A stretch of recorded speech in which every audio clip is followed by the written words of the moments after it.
Mon petit padawan, est-ce que tu galères pour toucher tes adversaires en combat ou en sparring?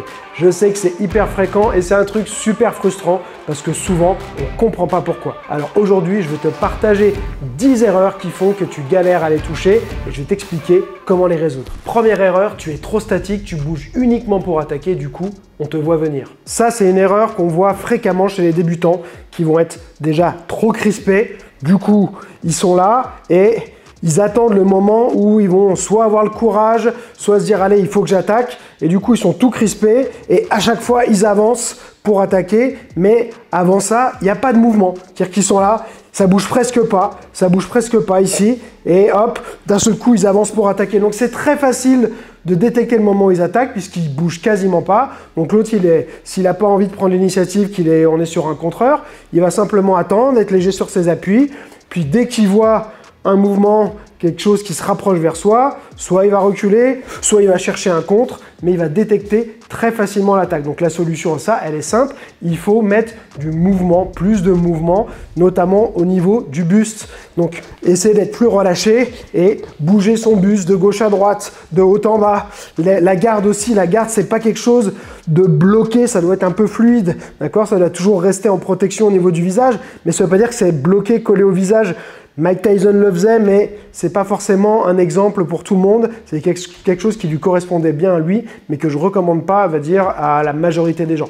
Donc, essaye d'avoir ta garde ici, relâchée, du mouvement de buste, gauche, droite, vers l'avant, changement de niveau, comme si tu cherchais ton ouverture, du mouvement aussi un petit peu au niveau des jambes, d'accord? Il faut que tu sois en appui, mais il faut que ça bouge un peu aussi au niveau de tes jambes et que tu cherches en permanence ton ouverture. Deuxième erreur, tu es capable d'avancer qu'une fois, du coup c'est très facile d'éviter tes attaques. Qu'est-ce que je veux dire par là? Souvent, il y a beaucoup de pratiquants qui n'arrivent à avancer qu'une seule fois, c'est-à-dire sur leur première attaque. Souvent même, ils vont faire l'erreur d'avancer que la jambe avant. Du coup, ils vont se retrouver un peu penchés sur l'avant et ensuite essayer de faire la suite de leur enchaînement sur place ou alors un petit saut, mais toute la suite de l'enchaînement va être sur place. Ce qui fait que dès qu'on a un adversaire qui est capable de réguler un peu sa distance, il voit qu'on attaque, juste il fait un petit pas de retrait comme ceci sur la première attaque, tout le reste va être dans le vide. Du coup, en fait, tu as une chance, c'est sur ta première attaque de toucher. Et si ça ne marche pas, derrière, tu es dans le vent et souvent, tu vas te faire contrer aussi. Parce que si tu frappes dans le vide, tu crées pas mal d'ouverture. Donc, il faut être capable d'avancer plusieurs fois. J'en ai déjà parlé dans des vidéos. J'ai des vidéos dédiées à ça. Je pourrais te mettre ici le lien. Mais tu dois être capable de faire ce qu'on appelle un demi-pas plusieurs fois, c'est-à-dire avant-arrière, avant-arrière. D'accord? Donc, par exemple, je prends l'exemple d'un jab. Ici, je ne dois pas faire un et puis, par exemple, deuxième sur place. Je vais être capable, si je veux faire jab, jab, cross, tu vois, avancer, avancer, avancer. Boum, plusieurs fois. D'accord? Donc, ici, j'avance, j'avance, j'avance, j'avance, j'avance. Ici, ok? J'avance, j'avance, j'avance, j'avance, j'avance. Boum, d'accord?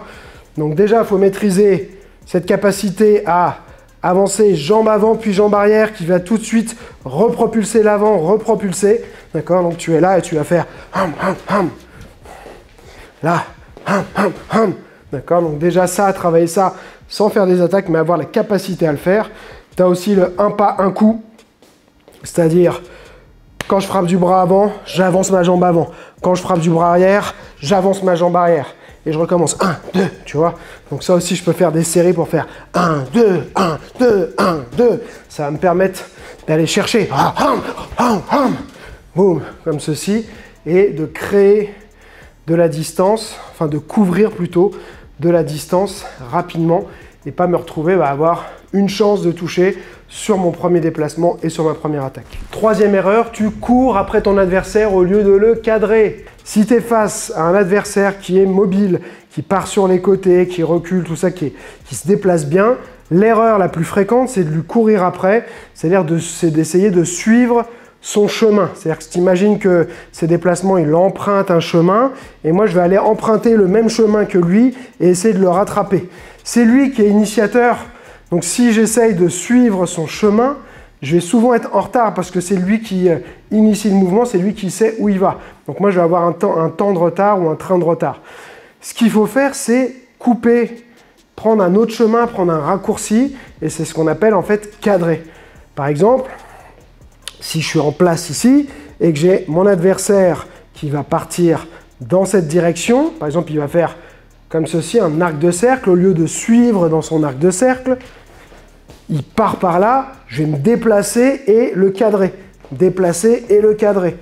Idéalement, si je veux réussir à le toucher et me rapprocher, je vais faire ça en me rapprochant. C'est-à-dire que il y a d'un côté la composante déplacement latéral, il part par là, je me déplace par là. Donc toujours en premier, la jambe du côté où je me déplace. Si je vais vers la droite, droite, gauche, droite, gauche. Si je vais vers la gauche, gauche, droite, gauche, droite.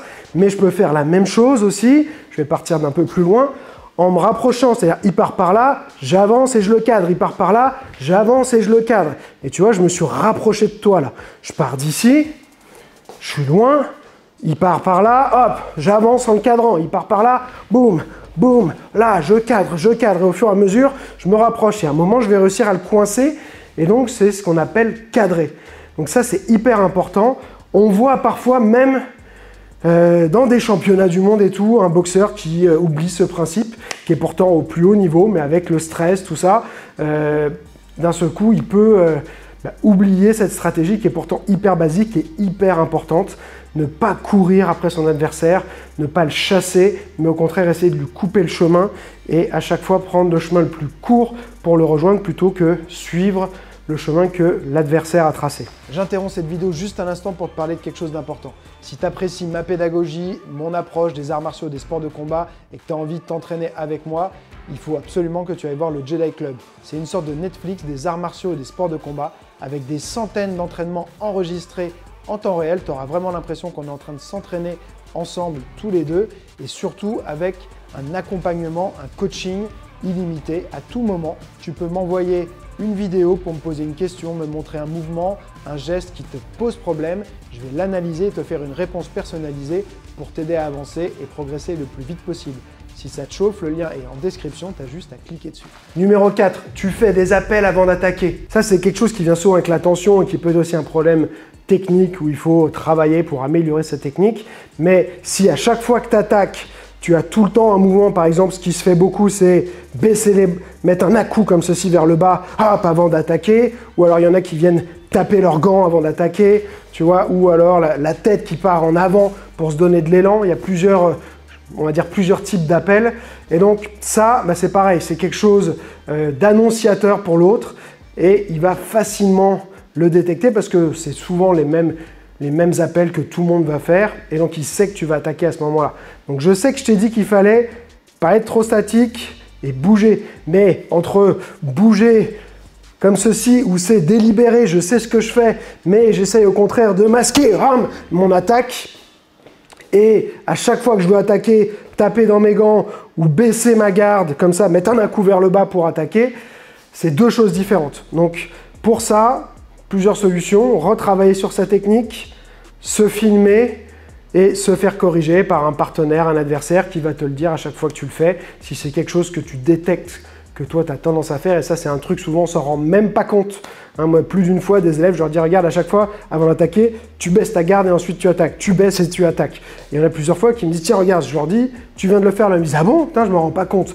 Donc il faut parfois se filmer parce que même on va pas y croire parce qu'on s'en rend vraiment pas compte et il nous faut une preuve vidéo et après une fois qu'on a accepté le fait qu'on faisait des appels, on va pouvoir simplement compter sur la parole de son adversaire, de son partenaire plutôt ou de son coach pour nous aider à nous corriger et aussi ce qui est encore plus important c'est de réussir ensuite à le sentir et à le voir parce que tant que tu n'arrives pas à le sentir, c'est que tu n'es pas en pleine maîtrise de ce que tu fais, tu n'es pas en pleine conscience de ton corps, des mouvements de ton corps.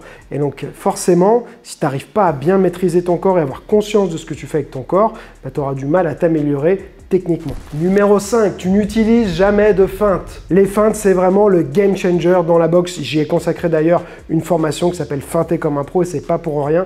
C'est que vraiment ça fait toute la différence et tu verras que la plupart du temps, les meilleurs boxeurs, les meilleurs pratiquants utilisent des feintes. C'est quelque chose qui est habituel, ils n'ont pas besoin de réfléchir, ils ont tout le temps un travail de feinte et surtout ça rajoute un côté jeu ludique qui est assez agréable je trouve dans la boxe plutôt que ce soit un truc tout le temps ultra sérieux et c'est tellement jouissif quand on a réussi à feinter quelqu'un qu'il faut absolument les travailler. Donc travail de feinte, bah déjà il faut les travailler d'un point de vue technique, trouver quelques feintes qui vont fonctionner pour toi. Ça peut être des feintes de direction où tu feintes un jab pour envoyer un crochet. Ça peut être des feintes de hauteur où tu descends pour remonter. Ça peut être des feintes de côté où tu envoies le bras avant pour envoyer en fait le bras arrière. Il y a plein de types de feintes. Hein. Je ne sais plus combien j'avais mis des catégories. Je crois que j'avais détecté 9 familles de feintes dans ma formation de mémoire, mais je ne suis plus exactement sûr. Ou peut-être 11, mais encore plus, je ne sais plus. Donc voilà, tu as vraiment un gros panel de feintes et la plupart du temps, il y en a qui utilisent que un ou deux types de feintes et c'est pas très varié, mais c'est pas trop grave. C'est-à-dire que ce qui compte, c'est d'avoir quelques feintes qui vont bien fonctionner et une fois que tu as ça, alors après, tu ne pourras pas les utiliser tout le temps parce que ton adversaire, il va finir par les détecter et ça va moins marcher. C'est pour ça que c'est intéressant d'avoir un répertoire un peu plus étoffé qu'une ou deux feintes, mais déjà commence par dire voilà, je vais choisir allez, 3 feintes ou trois types de feintes différents et il faut que je les maîtrise hyper bien et je te jure que ça va vraiment tout changer pour toi. Donc déjà, dans ce que je t'ai parlé, le fait d'être en mouvement tout le temps, tu peux commencer à avoir ce travail de feinte, tu peux avoir des feintes avec tes déplacements ici, et tu vois, des feintes avec créer de la tension, puis ensuite pour faire hésiter, puis ensuite attaquer au moment où l'autre se relâche. Donc, il y a vraiment plein de manières de le faire. Tu peux travailler ça en shadow, tu peux travailler ça au sac, tu peux travailler ça avec partenaire, mais il faut absolument que tu passes du temps à faire des feintes pour que ça devienne quelque chose de naturel, que tu n'aies plus à y penser. C'est un truc voilà, qui est en toi, qui est dans ta boxe, et vraiment, ça va faire toute la différence. 6e erreur, tu cherches tout le temps la puissance. Il y a plusieurs types de boxeurs, plusieurs types de caractères, mais il y en a qui pensent que frapper, ça veut dire forcément frapper pleine puissance tout le temps. Et le problème, c'est que quand on cherche la puissance, eh bien, on va être souvent plus lent et on va aussi faire plus d'appels. On va avoir une moins bonne technique et donc ça va se voir venir. On va avoir tendance à armer ses coups et du coup, bah, l'autre nous voit arriver. Donc, il faut savoir travailler. Si tu as quelqu'un qui est loin de toi, travailler avec des frappes légères, rapides, précises qui vont te permettre de couvrir la distance pour te rapprocher, pour être à distance de toucher l'autre. Et là, tu pourras envoyer, si tu veux, plus de puissance. Mais si tu vas à pleine patate, tu cherches tout le temps des grosses frappes en partant de loin comme ça, il y a très peu de chances que tu arrives à toucher, ou alors vraiment, bah, c'est que tu as une chèvre en face, ou que, je sais pas, tu as eu un petit coup de chance, mais voilà, je ne miserai pas sur cette stratégie d'une manière générale, et ça aussi, c'est un truc que j'ai vu chez des élèves qui avaient le tempérament plutôt bagarreur et tout, ou qui se sentent forts physiquement, qui vont avoir tendance à chercher tout le temps des grosses frappes, un peu à la Wanderlei Silva. Alors Wanderlei Silva, ça a plutôt bien fonctionné pour lui, jusqu'à ce qu'il tombe contre des gens qui étaient plus techniques et tout, et qui arrivaient à trouver les ouvertures. Mais comme il était prêt à prendre plein de coups dans la tronche, il arrivait quand même à placer ses KO. Mais il avait en fait, l'erreur que faisaient ses adversaires, c'est de rentrer dans son jeu. Donc attention à ça, surtout si tu es débutant. Wanderlei Silva, c'était pas un débutant. C'est voilà, ce côté de je veux chercher la puissance. Souvent, quand tu vas voir frapper fort, tu ne vas pas t'en rendre compte. Hein. C'est une forme d'appel aussi, mais tu vas reculer un peu ton poing pour envoyer fort, tu vois, ou tu vas baisser pour chercher plus fort sur ton crochet. Et donc ça va se voir venir, ça va être plus lent. Ça va être moins précis, ça va être moins bien techniquement et donc plus facile à contrer, plus facile à éviter. Donc réserve tes frappes puissantes quand tu es à distance, que tu sais que tu peux toucher et le reste du temps, essaye d'avoir donc tes déplacements rapides et des frappes rapides pour te rapprocher qui vont te permettre ensuite d'envoyer du bois. Erreur numéro 7, tu pars de trop loin. La boxe, c'est un jeu de distance. C'est hyper important de maîtriser la distance. C'est souvent celui qui maîtrise le mieux la distance qui va gagner le combat. Donc la première chose à faire, c'est déjà de connaître ton allonge. Savoir quand tu es en capacité de toucher, à quelle distance de ton adversaire. Et la deuxième chose, c'est très rapidement analyser et détecter l'allonge de ton adversaire pour savoir quand lui, il est capable de te toucher. Et tu dois réguler ça constamment pour savoir qu'est-ce qui va dicter tes actions. Est-ce que j'ai besoin de me rapprocher? Est-ce que j'ai besoin de m'éloigner? Souvent, il y a beaucoup de personnes qui ne font pas ce travail-là et qui vont se dire, allez, j'attaque. Ils ont envie d'attaquer, mais ils n'analysent pas la distance et ils sont hyper loin, d'accord? Donc, si en plus, tu n'as pas l'explosivité qui te permet de couvrir une grosse distance, ça ne va pas fonctionner. Il faut savoir quand même que plus tu pars de loin, plus tu vas mettre de temps à arriver à destination, c'est-à-dire à toucher ton adversaire, et donc plus ton adversaire il aura de temps de réaction pour soit reculer, soit esquiver, soit contrer. Donc, ce qu'il faut faire, c'est se rapprocher en masquant. D'accord? Donc, il faut essayer un peu d'endormir ton adversaire. Un très bon exemple, celui que je trouve qui fait ça très très bien, regarde ses combats, tu en as plein, des highlights, des combats en entier, tout sur YouTube, c'est Canelo. Il a une façon un petit peu de marcher où il se rapproche comme ça de son adversaire. Et même parfois, ce qu'il fait aussi, c'est qu'une fois qu'il n'est pas loin, il garde le buste en arrière, mais il avance sa jambe avant comme ça. Il peut, à un moment, simplement transférer son poids du corps et il rentre dans la distance. Donc, si son adversaire se focalise sur son haut du corps, il se rapproche un petit peu, ici il marche un peu, et au bout d'un moment il avance sa jambe avant, mais il n'avance pas son buste. Et de là, après, il a juste à transférer son poids un petit peu vers l'avant, et il rentre dans la distance. Mais c'est quelque chose qu'il faut que tu fasses absolument. Ça peut être aussi avec, bien sûr, couplé avec ce qu'on a dit jusqu'à maintenant, c'est-à-dire travail de buste, ici, où tu viens simplement chercher, tu vois, avec tes mouvements de buste de gauche à droite, de haut en bas, des petits pas d'ajustement où tu essayes de te rapprocher pour que ton attaque parte de moins loin.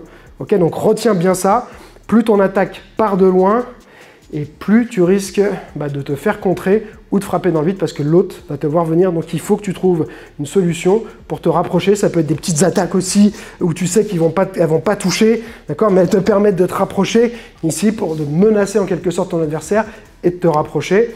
Et ensuite, faire attention aussi à cette distance. Il faut se tenir à la limite de se faire toucher, mais pas être dans une distance où on se fait toucher. Et le moment où tu rentres dans ce cercle de danger, où tu peux toucher et il peut te toucher, il faut que tu sois le premier à toucher. Erreur numéro 8, tu fais des attaques uniques au lieu de faire des enchaînements. Cette erreur-là, même si c'est souvent difficile de se l'admettre, c'est lié à la peur de se faire contrer. On est là, on n'a pas envie de se faire contrer, donc on se dit, il faut que je fasse quelque chose, j'envoie un jab, puis je recule. Oh, j'essaie de toucher avec mon cross, et je recule. Allez, je vais mettre un crochet, et puis je recule. Okay, ou alors même des fois, j'envoie juste une frappe, je recule pas, boum, boum, boum, je me prends une série dans la tête. J'envoie un jab, je recule pas, bam, pareil, je me prends une série dans la tête. Il faut absolument y aller si on y va, faut pas y aller. Alors, bien sûr qu'on va pouvoir faire de temps en temps un petit jab pour tester les réactions et tout, mais à ce moment-là, c'est conscient, c'est je teste, je cherche les failles, boum, j'essaye de voir les réactions de mon adversaire et je vais construire mon jeu à partir de là.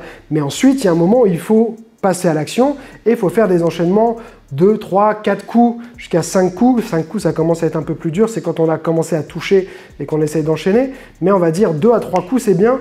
Et si tu le fais pas, à chaque fois, soit tu vas peut-être réussir à toucher si tu es rapide, explosif ou que tu as bien masqué ton attaque, mais si tu touches une fois, c'est pas assez souvent, tu vois, c'est dur de toucher efficacement en partant de loin comme ça quelqu'un, et surtout si tu t'arrêtes là, c'est dommage. Donc, il faut que tu te forces à avoir cette capacité à enchaîner. Donc, il faut bien sûr travailler sur toutes les autres erreurs dont je t'ai parlé, la capacité à avancer plusieurs fois et tout ça, mais prends cette habitude de tenter des enchaînements. Pour ça, pour prendre confiance, c'est simple, il faut déjà, tu peux faire beaucoup de shadow, d'accord, ça va t'aider parce que déjà, il faut avoir l'habitude technique de le faire.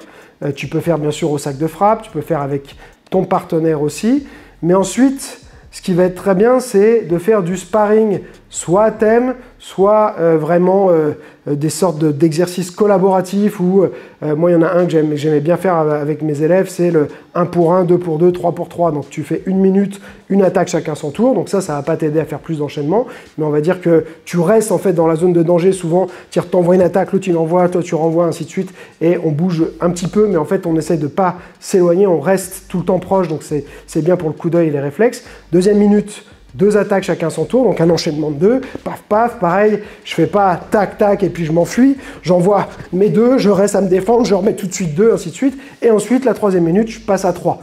D'accord? Donc là, un combo de 3, et à chaque fois je reste dans cette distance aussi de danger, et donc je vais développer le coup d'œil, développer la confiance, et gommer un petit peu cette peur. Et après, faire du sparring léger. On n'en fait pas assez. Beaucoup de gens qui valorisent le côté on se fout sur la gueule, on est des bonhommes, voilà, on fait pas de la danse, les phrases stupides qu'on peut entendre comme ça. Non. Souvent, le meilleur moyen de se développer techniquement, c'est avec du sparring léger, très ludique, où on se prend pas la tête, on est en train de jouer, on se fait avoir, on fait hey, yes, bien joué, vas-y, on rigole et tout. C'est un peu comme jouer à chat, mais avec sa boxe, tu vois. Et donc, là, tu vas avoir un vrai développement technique. Si tu fais que des sparring durs, tu vas pas vouloir tenter les choses parce que tu n'as pas envie de t'en prendre des grosses dans la tronche. Donc, tu vas pas bien te développer techniquement. Tu vas pas améliorer tes problèmes, tes points faibles et tout ça. Donc, du thème et du sparring léger, ludique pour résoudre ce problème-là. Et bien sûr, en amont, du travail technique pour avoir déjà des enchaînements de base dans sa poche qu'on peut sortir à tout moment. Et puis voilà. Erreur 9, tu bouges trop. L'explosivité naît de la stabilité. Ok, je sais. Là, tu vas me dire, non mais Greg, tu m'as dit qu'il fallait que je bouge plus, que je sois pas assez statique, et maintenant tu me dis que je bouge trop. Oui, mais je parle pas de la même chose. Il faut être en mouvement. Et d'ailleurs, je te l'ai dit au départ, j'ai dit quand il faut être en mouvement, il faut être en mouvement pas mal avec le buste et plutôt faire des petits déplacements avec ses appuis. Maintenant, ce dont je te parle moi, c'est que je vois beaucoup de personnes qui se disent « Allez, on sait qu'il faut bouger, c'est bien de bouger tout ça. » Et donc, ça bouge tout le temps, les appuis dans tous les sens, ça fait des trucs dans tous les sens comme ça. Sauf que tu n'es jamais en appui pour bien exploser vers l'avant ou pour bien réagir sur tes défenses aussi. Donc, il y a des moments où... si tu es sur des phases défensives, oui, tu vas pouvoir tourner, tu vas pouvoir décaler, tu vas pouvoir faire des trucs un peu plus complexes, mais d'abord, maîtrise les basiques. Les basiques, c'est être capable d'exploser vers l'avant, donc du mouvement du buste, des petits pas, et ensuite, on explose. Ça, c'est un truc, une phrase que, pour moi qui est hyper importante à retenir, c'est que l'explosivité va naître de la stabilité. Donc il te faut de la stabilité, il faut être stabilisé au niveau de sa sangle abdominale, mais il faut être stable aussi dans le sol. Si on te suspend, tu verras que tu n'arriveras plus à avoir générer de la puissance, générer de l'explosivité même dans tes bras, sans tes appuis au sol, c'est très compliqué. D'accord? Donc c'est notre rapport au sol qui nous permet d'exploser vers l'avant. Alors je te dis pas de pas bouger du tout, d'accord? Mais il faut que tu aies tout le temps, tu peux avoir des petits mouvements, ici des petits déplacements, mais qui vont te permettre, voilà, d'être là, hop, mobile, explosif, hop, ressortir, d'accord? Mais tu es stable sur tes appuis. Et tu as des petits mouvements maîtrisés, contrôlés, et c'est pas des trucs qui partent dans tous les sens, comme ça, et tu es tout le temps en train de sautiller, de bouger, voilà, ici, et il n'y a aucun moment où en fait tu es bien en appui pour exploser vers l'avant. D'accord? Donc, bouge de manière mesurée, consciente, ne fais pas des trop grands mouvements, et le mouvement va venir aussi plus du haut du corps que tout le temps bouger ses appuis. Erreur numéro 10, ta position n'est pas bonne. Alors ça vient de pair avec ce que je viens de te dire avant. Souvent, si tu bouges trop, mais tu ne vas pas être en position d'exploser. Donc, fais attention à la position de tes appuis. Donc, je ne vais pas te faire une masterclass. J'ai déjà des vidéos sur les déplacements et tout ça où je t'explique la position. Il y en a plein sur YouTube, j'en ai fait plusieurs vraiment dédiés au déplacement et dans lesquels je te parle de la position. Sinon, bien sûr, tu as aussi mes contenus payants, notamment le Jedi Club où j'ai des entraînements en temps réel qui sont dédiés au travail de déplacement, de position et tout. Le programme Vol comme un papillon aussi qui est super pour ça. Mais le plus important, c'est de sentir qu'on est en capacité d'exploser vers l'avant, vers l'arrière et de se déplacer. Il y a des positions, tu vois, qui ne vont pas te permettre de faire ça. La position, c'est, on va dire que c'est pas... Chaque personne a sa propre position, mais presque. C'est-à-dire qu'il faut que tu trouves ta position à toi avec ta morphologie, tes aptitudes qui va bien te correspondre. Quand tu regardes les grands champions de boxe, il y en a qui vont avoir des positions plutôt ramassées, plutôt proches, d'autres qui vont avoir des positions hyper larges comme ça, d'autres qui vont avoir des positions beaucoup de côté, d'autres un peu plus de face, enfin de 3/4, tu vois. Donc il y a vraiment un spectre assez large de positions, mais leur point commun, c'est que leur position elle est stable, elle leur permet de bouger, elle leur permet d'exploser. Et c'est ça que tu dois trouver. Si par exemple, tu as une position trop large comme ceci dans cette direction, tu vois, bah là tu vas être peut-être stable, mais c'est sûr que tu ne vas pas beaucoup exploser vers l'avant, d'accord? Donc il faut trouver le bon compromis. Il y a aussi toute cette polémique entre guillemets de talon levé ou talon baissé. Moi je recommandais le talon levé avant et après avoir ouvert mes yeux et observé ce que faisait la majorité des meilleurs boxeurs actuels et passés, ils ont plutôt tendance à avoir le talon au sol une grande partie du temps. Ça ne veut pas dire qu'il est tout le temps au sol, il y a des moments où il va être peut-être un petit peu levé, mais ils vont plutôt avoir les talons posés au sol et marcher un peu et d'un seul coup ça explose, d'accord? Donc sur ça, voilà, à toi de tester. Si tu te sens mieux avec le talon levé, bah fais le talon levé, mais si tu arrives à trouver une position qui est explosive avec le talon au sol, je te garantis que tu seras souvent plus stable avec ton pied bien posé au sol. Et donc, comme je t'ai dit, de la stabilité va naître la mobilité, l'explosivité.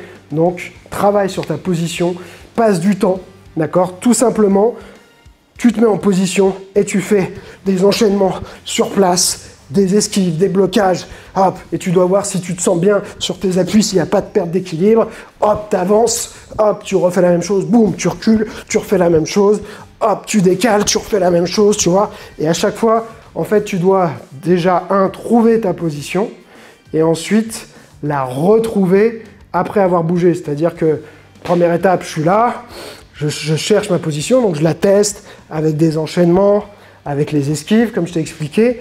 Deuxième étape, j'ai trouvé ma position, maintenant il faut que j'arrive à la garder, à la maintenir quand je me déplace. Donc par exemple, je fais un quart de tour ici, je peux retester, j'avance, je peux retester, est-ce que j'ai pas modifié ma position, est-ce que je suis toujours bien, je recule, est-ce que je suis toujours bien, je fais un quart de tour, ainsi de suite, je peux tester, j'avance 2 fois, hop, hop, pam, pam, pam, pam, d'accord, je recule 2 fois, j'avance en attaquant 2 fois, est-ce que je suis stable à la fin, est-ce que je suis capable d'esquiver, ok? Donc, trouve ta position et ça va changer ta boxe. Alors, c'est quoi le bilan? Tu faisais une ou plusieurs des erreurs que je viens de lister? Je suis curieux, donc j'aimerais bien que tu me mettes en commentaire quelle erreur tu faisais pour voir lesquelles sont les plus populaires et les plus répandues. Si tu veux accélérer tes progrès, structurer ton entraînement et vraiment t'améliorer, il faut faire de l'entraînement solo. Donc je t'invite à rejoindre le Jedi Club. C'est un abonnement, tu peux faire 7 jours d'essai gratuit. Tu trouveras des entraînements enregistrés en temps réel, des programmes complets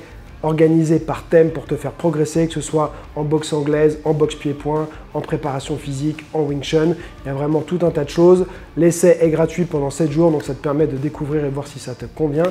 Et en plus, une fois que ton abonnement est actif, tu peux m'envoyer des vidéos pour que je te coach et que je corrige tes problèmes et t'aide à avoir la meilleure boxe possible. Je te souhaite un joyeux entraînement et n'oublie pas, celui qui croit savoir n'apprend plus, alors garde l'esprit ouvert.